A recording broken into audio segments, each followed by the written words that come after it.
بسم الله الرحمن الرحیم.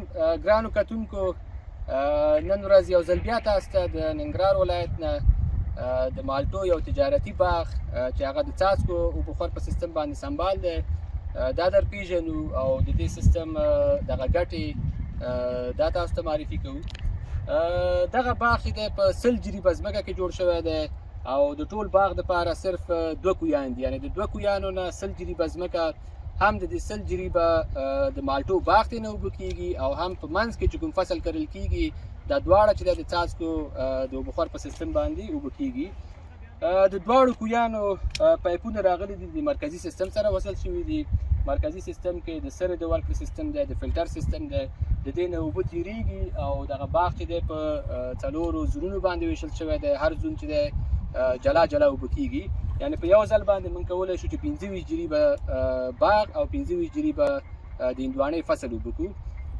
راځو د څاڅکو د اوبخور سیستم ګټې ته، یعنې که چیرې موږ دغه ټکنالوژي دلته نه لرلی نو نن موږ نشو کولی چې 100 جریبه ځمکه دې په 2 کویانو باندې اوبه کړو.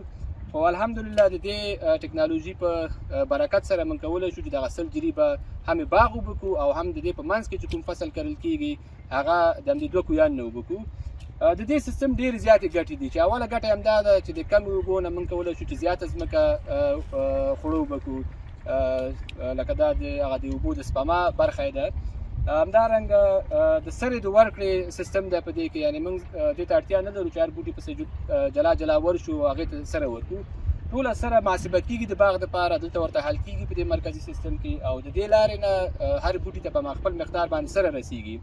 همدارنګه کله چې بوټي ته په خپل اندازه اوبه او سره رسیږي نو د بوټي وده او نمو چې دی فوق العاده ښه زیاته وي.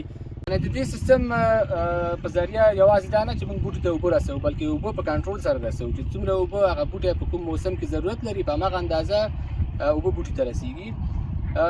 کله چې په دغه سیستم باندې یو بوټی اوبه کیږي نو د هغې حاصلات، یعنې کله چې دا بوټی حاصل ته ورسیږي حاصلات به د نورو عادي اوبخور باندې چې کوم بوټي تربیه کیږي د هغې په نسبت به 50% حاصلات لوړي.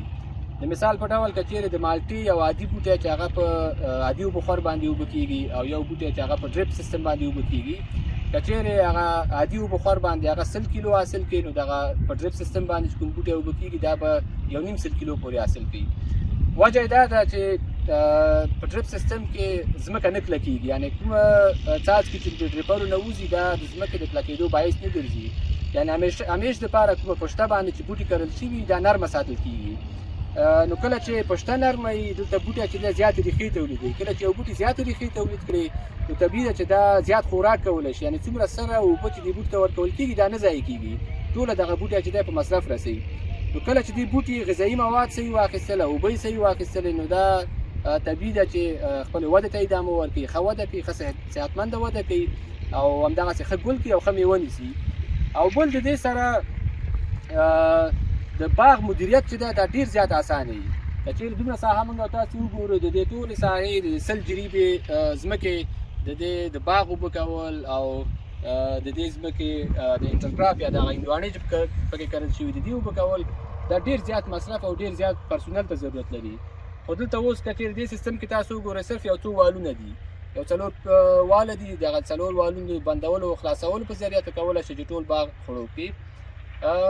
د نورو باغدارانو نه یا نورو زمیندارانو نه چې هغوی ځمکې لري او د زیرزمیني اوبو نه استفاده کوي نو هغوی ته زموږ سپارښتنه دا ده چې هغوی دغه قیمتي اوبه ضایع نه کړي او د دې اوبو نه او د دې ځمکې نه سالمه استفاده وکړي او موږ د کمې ځمکې نه زیاته حاصل ترلاسه کړو. همدارنګه په کم اوبو باندې زیاته ځمکه خړوبه کړو. نو هغه ورونه چې باغونه لري او هغه یا نوي باغونه جوړول غواړي او دوی د زیرزمیني اوبو نه استفاده کوي یا داسې منطقې دي چې کمه اوبه لري خو ځمکې زیاتې دي نو هغوی کولی شي چې د دې سیستمونو نه استفاده وکړي او هر څوک که چیرې دې سیستم ته ضرورت لري کولی شي زموږ سره اړیکه ونیسي. موږ ورسره د دې سیستم په جوړولو کې یا د دې سیستم د جوړولو مشورو ورکولو کې د دوی سره موږ همکاري کولی شو.